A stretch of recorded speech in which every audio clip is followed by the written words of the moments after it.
Welcome to the Life by Design podcast. We are your hosts, Jessilyn and Brian Persson. Are you and your partner looking to align your financial goals and build wealth together? Have you ever wondered what might be stopping you from confidently investing in real estate or growing your wealth as a couple? Or why it feels so hard to get on the same page financially? That's exactly why we created this podcast and the Riches, Relationships, and Real Estate program to help couples like you invest confidently and achieve both your financial and relationship goals. If you're curious to learn more, head over to discoverlifebydesign.ca/wealth and download our free guide, The 3 Common Mistakes Couples Make When Building Their Wealth. Let's start building the life you deserve together.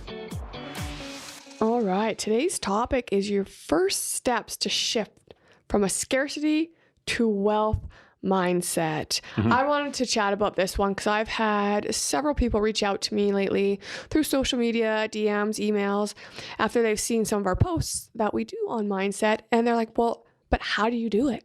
Yeah. And so I thought about it and I'm like, okay, instead of replying back one by one, let's do a full podcast so we can reach our entire audience and have them share it for those who are interested in shifting their mindset from one of scarcity to one of wealth and abundance. Yeah. I think a really great place for this podcast to start is to talk about our own personal experience and just make people understand that, you might have had a mindset of scarcity in the past, but that doesn't mean that it's going to ever leave you or that you can't change it. So let's just talk about our mindsets and how we've kind of evolved over time. Do you want to go first?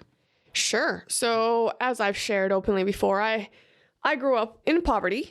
We didn't have much money growing up, but we had a farm. And so we worked hard to have everything we did. And the way I learned it were things like money was scarce. You had to work really hard for your money. It didn't stretch far, so you had to save as much as you can to stretch it for the rainy day. There are times we had to go without certain things because there was no money to provide for that. And so as I grew older and moved away and went through university and into my first few corporate jobs, I still carried that. Yeah. And thinking it didn't matter what I made, I had to save it. And then we're talking a couple of decades later where I now had a sizable real estate portfolio. We both had incredible incomes from our careers, money set aside, putting away for our kids. And I still thought I couldn't spend. Yeah, I think that's a great thing to do is contrast it. So you have this idea of poverty in your head and you're saving everything. And I saw it in you because you would go on these roller coasters. You knew you had money. Yeah. But something in the back of your head said, I didn't have money. Yeah. And so there would be these roller coasters through our finances where you would just be spending a whole bunch of money because you kind of, something triggered that you had money. And then all of a sudden that scarcity mindset would kick in and you'd like just lock down every single account and not spend anything. And it was like, for me, I was kind of confused. It's like, why can't this like be an even sort of keel ship where the spending is sort of consistent and the income is sort of consistent? Let's keep it like that. But part of that was your mindset, and that roller coaster developed out of it. Yeah. Now, to be clear, earlier in our marriage, when it was the big spend, I wasn't ever a big spender earlier. Yeah. Like I would scrimp and save and frugal and I'd go for deals and everywhere I could, I just wouldn't save. I wouldn't, spend on clothes much for me or nail, like anything like that. The big spend generally would be I'd save. And I'm like, yes, I got enough to buy a house. And then we spend it. And then I had nothing. And now I'm looking at an account with nothing. Yes, I had an asset, but that's not the way my mind saw things. Plus assets take time before they're starting really to be producing, but save again, buy another asset. And then we got to a point where it was steady, like more money, more savings, and higher income, because of course that grew with age and advancements and shifts in our careers. And even then I was still like, because I know for the longest time I just always wanted to kind of treat myself and get my nails done. And I would watch so many women do these things, and I'd be like, how do they afford it? Like, they don't have a job like I do, even if they had a job. Like, some of them were, stay-at-home moms. And obviously it was a part of the mentality around how they viewed money and how I viewed money. And it wasn't until my 40s that we reviewed our finances and we're finally like, Jess, we can absolutely afford for you to go get your nails done, right? Yeah. In our 40s, that's where the traction was really starting on our money mindset too. Yeah. We were in a lot of different circles. We were in a lot of different, around a lot of different people that had much more abundance mindsets starting in that time. And so the income perhaps wasn't changing. At least what we were drawing out of the company wasn't changing a whole lot. So now all of a sudden, though, you were able to justify and like get your head around the fact that you can do your nails and you can do all these other things. And so the question is, compared to how you felt before spending money on things like nails, and now, does it feel like you're breaking the bank, even though it's really the same transaction? No. And I also have a different understanding and appreciation for valuing myself and my wants and my needs. And if I'm spending, say $60 a month on nails, whereas before I felt I'd have to save. And it's like, well, it's $60, which for us is like barely a lunch out, right? Nowadays, oh my God, lunch is so expensive. Where we would do lunch out. Like, we made lunch a priority for us back when the kids were younger, and then we didn't even hesitate on that. So it's just how you view things, and it was a lot about myself. It's like, well, do I deserve to get my nails done? And it's like, well, yeah, hell yeah, you work hard, girl. And so, but it took even, I'm not sure how many months I went before I fully accepted it too, to be like, yeah, no, this is okay. This is part of the budget. That's the other thing, is we budgeted it in and reviewed it. And yeah, it didn't break the bank at all. We still have lots of money. We're still making good money and saving and investing. But we also have that now to do it. If I was 20 years younger, I didn't have the same income and I didn't have the same investments and money flowing in. So I wouldn't have thought of nails as I wouldn't say they're a necessity along the lines like food and bills and stuff, but it would have been just like, nope, that's not where my priorities lied. True. But I think if you could contrast yourself between today and your 20-year-old self, even if you had lower income, and you think about the value that you have instilled in yourself and your money mindset and all the different mental tricks and things that we've learned over the years to get you moving around money, I think your 20-year-old self would probably take some different actions, like maybe getting nails, right? Because and this is not meant to be, I'm just going to say it, but like your hair and your nails attract people, right? So you go into crowds and you want it, and you're a speaker. Yep. We've seen speakers that get up on stage and their hair is not done, and I don't know what their nails look like, but they just don't have that same power and that same presence and output, right? Yeah. And part of that is just a matter of how they value themselves and how they think about money ultimately and where they're putting it. So I think if your 20-year-old self got advice from you in your current self, you might have made different decisions. And that's really what I want to contrast here, is like, what did it look like before and what does it look like now? Right. Mm-hmm. For me, my scarcity was actually in comfort. So I came from a middle-class family. Everything was always comfortable. My parents didn't have jobs here and there. Like there was a couple little rough patches, but ultimately it wasn't all that bad. And then for me, my career did very, very well very early. I was lucky enough to start my tech career in the .com boom. So they were just throwing money at people. And I got a lot of really good experience really early on. And then I found a job after the whole .com busted and nobody had jobs for 6 months. I managed to get into a really good company that treated me very well, and I advanced very quickly.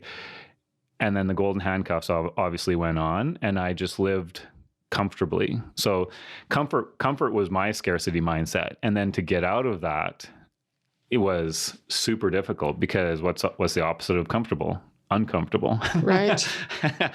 Guess what mindset uncomfortableness is? That's abundance mindset, getting comfortable with being uncomfortable. Yeah, you always, at that time, you thought like, well, we have everything we need. We got a good house. We got a good working car, family. We can afford our bills. We make good money. Why do we need to do anything more? Why do we need to grow and advance and build our wealth? Yeah. You were just very status quo, comfortable, didn't want to move. Yeah. Yeah. And I mean, don't get me wrong. A lot of people would, like a lot of my friends even would have loved to be in my position. But what it was, the hampering part of it was that it blinded me from seeing that there was anything else, like that I could even do anything else, that it never mind put money aside, that I could even be anybody else. And now today I look at it and it's kind of like, well, who do I need to be next year to achieve my goal? Who do I need to be in the next 5 years to achieve my goals? Right. Right. It's not even a matter of money almost anymore. It's a matter of like, who am I? Right. And I can't stay static anymore. Yeah. So there's different types of scarcity and abundance. For me, it was very much just a comfort level. And now we regularly practice being uncomfortable in all kinds of situations. Yeah. I speak to a lot of people who, when I ask how they're doing their finances, and you tell they're comfortable. Mm-hmm. They don't need anything more. They have enough to retire on, or so they think. But that is scary also, to be in that space, because you realize they don't think bigger. Yeah. They don't think they can have bigger because they got everything they need. Right. And growth doesn't happen there. No, it doesn't. Yeah. And so I mean, our first takeaway was acknowledge your limiting beliefs. And of course we acknowledged ours, and it did take time. This didn't happen overnight. This happened over months, years. It takes time. Yeah. Absolutely. And one way to acknowledge your limited beliefs is to really review your upbringing. How were you raised around money? What did your parents believe? Because that's just like we were talking. Yeah, most likely where you inherited your original beliefs. Yeah. And the biggest question to ask yourself about your upbringing is, does it serve you anymore? Correct. Is your parents' ideal lifestyle, like is their finances and the way that they're living their life, the way that you want to live your life? Yeah. If it is, replicate their life. But remember, you may not grow there. Well, no, I mean, some people have very successful parents, and yes, maybe it is truly valuable to replicate their life. But I would assert that most people do not want to be their parents.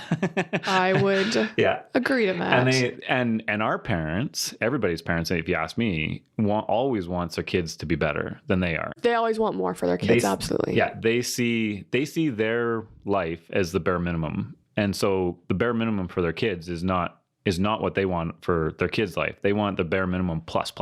Yes. And so, your parents might be successful, but they also want you to outdo them. Yes, I agree. Mm-hmm. Yeah. And in terms of acknowledging limiting beliefs, I truly believe, and I've seen it so many times in myself and in others, that the number one step for changing whatever you have in your mind, whatever mindset you have, is just knowing you have it. Just looking at yourself in the mirror and going, like I am this person. And it's not a positive person often. Like maybe you're angry. If you're an angry person, then just understanding that you're an angry person is 80% of the battle right there. Yes. And completely accepting that fact. If you have a poverty mindset and you just can't figure out why you can't make more money, or you can't invest more, or your spending habits are all over the place, look at yourself in the mirror and completely accept the person who is overspending. And by just doing that alone, you've probably solved 80% of your problem. Yeah. And from there, your mind will start shifting and moving forward in the direction you want. But you're right. You got to acknowledge and accept who you are now, so you can move into who you want to be. Yeah, exactly. Yeah. Yeah, let's roll into takeaway number 2, which is to educate yourself and reframe your money mindset. So learn about finances and wealth building strategies, because the more informed you are, the more confident you'll feel about growing your wealth. And I think we know from years of experience all the education we've gone in, every time we learn something new, we just become that much more confident in the choices we're making and the steps we're taking to build our wealth and our legacy. Yeah. One of the big takeaways here in educate yourself is continually educating yourself. Yes. So one of the traps, I guess you could say, of personal development seminars, like Tony Robbins, if you go to one of his weekends, is that you get all pumped up, you're super excited for life, and then you go back to work on Monday. Yep. And the problem with that is that what's carrying you forward through all of it?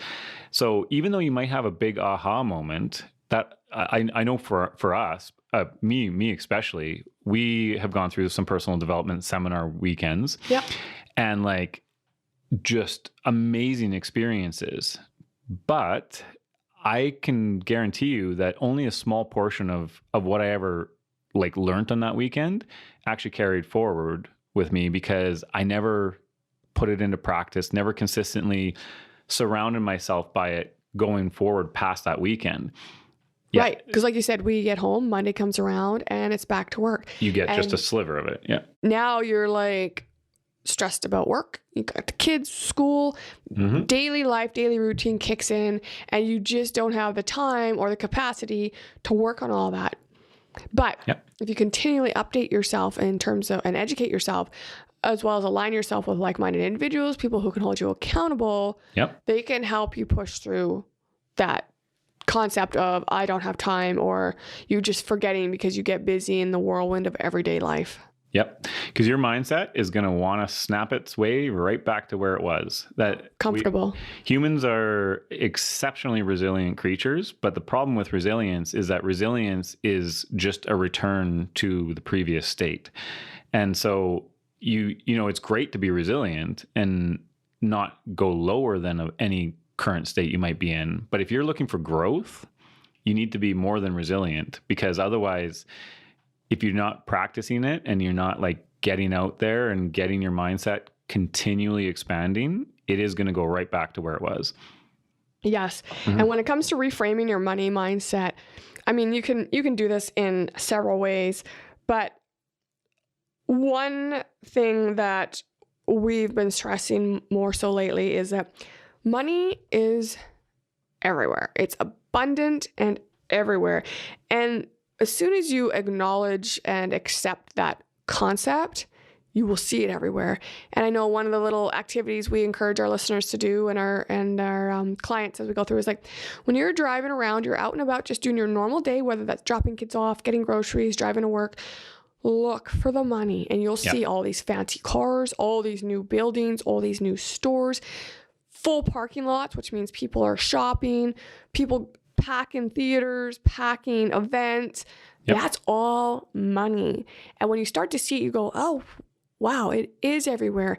And you deserve to be wealthy. We all deserve to be wealthy. And just because you get a promotion or a second, third, fourth stream of income or make more money doesn't mean there's lack for others. It just means you've chosen, you've put it into action, and you're now being rewarded for the choices you made. Yeah. That exercise comes from one of our mentors, Grant Cardone. Yes. And and that's exactly why he encourages his students to do that, is because people think, well, you know, I can't make $1. You know, $1 is super hard to make. And so he just wants you to look out there and understand that, oh, look, like if we're in our house, you know, the paint on the wall, the pictures on the wall, the flooring, all the labor, all the materials, all the intensity of building this house and everything that came behind it is worth so much more money than the house itself, because there is just a huge amount that you can grasp out of any portion of whatever you're driving around and looking at. The car itself you're driving in, huge amounts of money behind that car. How much of it can you grab? How much of that money can you take for yourself and earn in some job or position or business to get a sliver of all those billions and trillions of dollars that are out there when you're driving around looking at it? Yeah, and I know I've shared this before in the news. There's always the scare. That's part of the news's goal, I think, is just to scare people. But yeah, they'll talk about the economy and how prices have gone up, which I know they have, but for rent, for food, for utilities, for all this, and gas, and how people can't afford it, and how it's just crushing them. And then I'm going and to some higher end stores to buy a couple things, and I see lineups, and I'm like, yeah, there's money. They're not crushed. No, the news sells on negativity. Yeah. No, the news would not do very well on positivity, which is an interesting contrast between real estate rooms, like real estate investor rooms, and the news. So the news is like going on about how the economy is going to come apart and everything's going to be a disaster. And then you, at the exact same time, you go into a real estate investor room, and the conversation is, here's what's happening to the economy. How do we adjust? Yeah. Right? If you had the news in that room, the conversation would be, oh my God, sell everything you have. Like move out of the city, because like, and that would be in high times and low. Yeah. Oh yeah, exactly. And so there's a very interesting difference between like a positive abundance mindset, which is I've never not experienced in a real estate investor room. Yes. And they're much more, how do we manage this? And not like, oh my God, like I need to like just go hide under a rock somewhere. Yeah, this is coming. How do we change our way of doing, or what we're doing, or what we're investing in, to shift it so we continue the abundance? Yep, exactly. Yeah.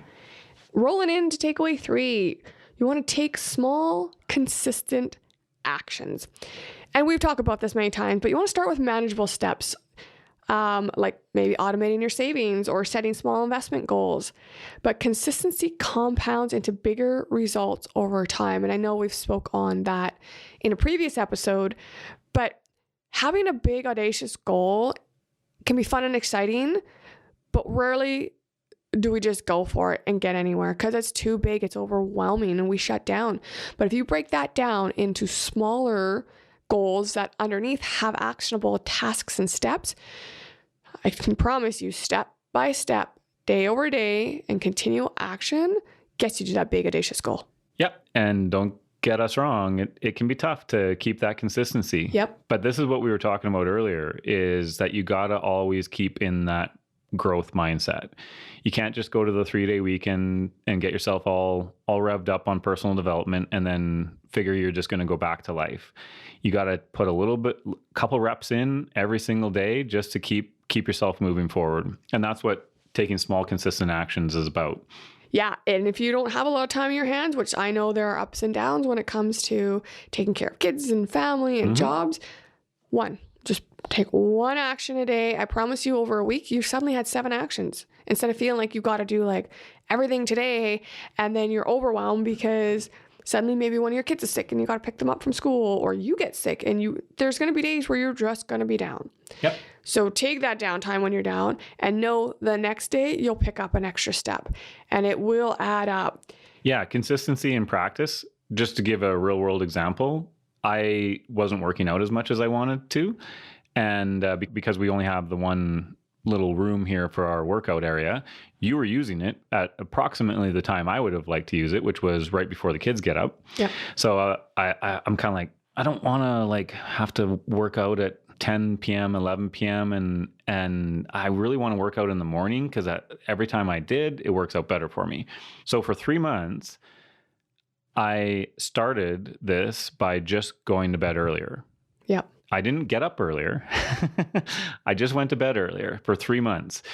And then the next 3 months, I started getting up earlier. And then the next 3 months, I changed my routine like ever so slightly, consistently every single day for pretty well the course of about 6 to 9 months.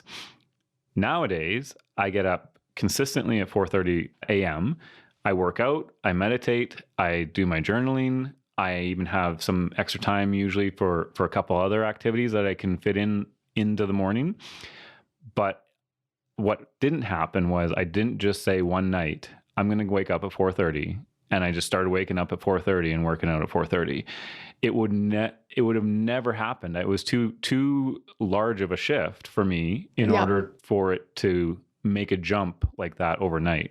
That's a great point you raise. Everyone's different and they have different modalities for the shifts they want to make. Some people can do bigger jumps, and if you can, great. But if that's not your personality, you know it, don't do it. Nope. Don't do the big jump. Do the small little bites. Like if we're talking about, maybe you want to save a little more every month.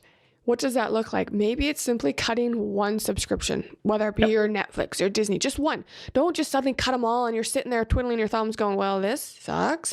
Yeah. Cut one and say that's $10, for example. Start putting that $10 away, and then 3 months later, maybe cut something else or find another path that's going to help you. And this way now you won't even notice the $10 cut you made because it's just part of your habit. Yep.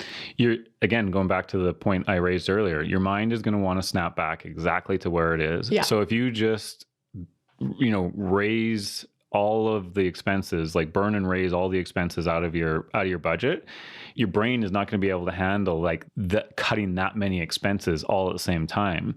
So you're just going to snap back right to all the subscriptions that you had before. Yeah, but doing one at a time, 3 months later, your new norm is one less subscription already. Yeah. And if you look at it in the inverse, again, one of our mentors, Jared Glant, who is the president of Cardone Industries, Grant Cardone's company, he knows, like, if you want to go out there and make $100,000, $200,000 in your business, that's going to be very difficult for you to do if you're just starting. Yeah. So he encourages you, go make $1. Make $1. And once you've made $1 consistently, make $10 consistently. Then when you do that, 100,000 up to the 100,000, 200,000, whatever mark you're aiming for. Yeah. But again, if you just jump from 0 to 100,000, it's going to be very, very difficult for you. Absolutely. Mm-hmm. So to recap today's takeaways, the first one is to acknowledge your limiting beliefs. Number 2, educate yourself and reframe your money mindset. And the third takeaway is take small, consistent actions. Our next topic is going to be how to embrace the challenge of expanding your mindset. Thanks so much for tuning in to this episode of the Life by Design podcast. Before you go, don't forget to visit discoverlifebydesign.ca/wealth and grab your free download, The 3 Common Mistakes Couples Make When Building Their Wealth. We release new episodes every 2 weeks, so be sure to hit that subscribe button on your favorite podcast app and join us on this journey to create your life by design. Thanks again for listening. It's been a pleasure being with you today. We're Jessilyn and Brian, and we'll see you next time.